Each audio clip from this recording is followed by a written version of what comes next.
hope everybody is doing well and have some fun at home. This week we are focused on culture at school. First of all, we shared our personal cross-cultural experiences, and I was impressed by our discussion because your answers, your responses, rather than my understanding of culture. I used to think of culture in terms of like race or ethnicity or nationality, but you broaden this concept. We also talk about like the culture of gender, sexual orientation, socioeconomic status, and religion. And I think this discussion is very inspiring. And a lot of you said that you think your cross-cultural issues is you encountered is like you grew up in a relatively homogeneous environment.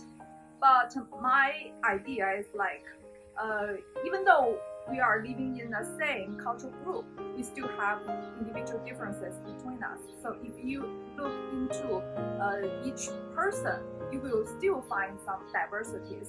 For example, like table manners, that could be different from family to family, even though we are from the same cultural group.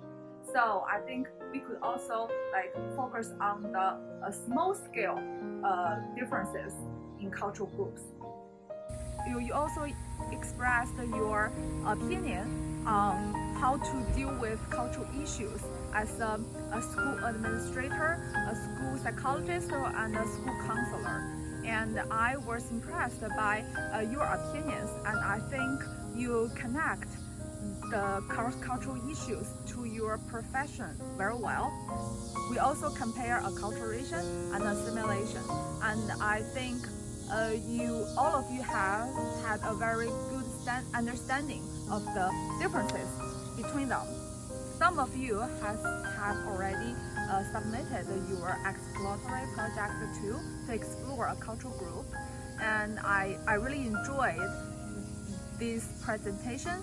And until now, we covered Cuba, Egypt, and Japan, and I'm looking forward to more presentation. Next week, we are going to learn about second language development, and we will compare BICS and KELP. So BICS is basic interpersonal communicative skills, and KELP is cognitive academic language proficiency. That's two kinds of language skills which are necessary for the ELLs.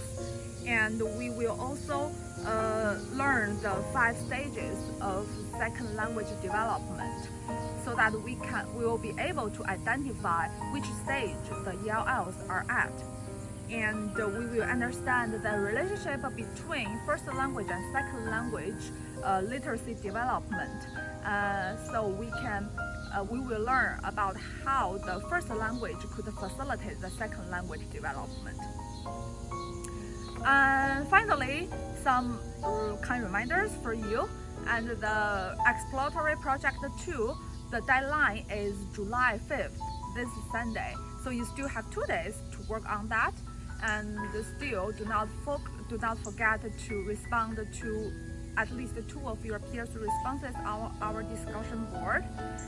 And I'm also looking forward to your insights and ideas about COVID-19. It's like how do you think COVID-19 would affect the ELL's life and schooling in the US?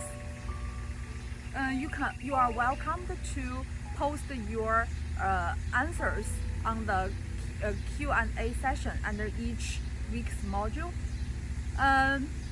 Thank you so much for your engagement and commitment to this class. Stay healthy and happy Independence Day.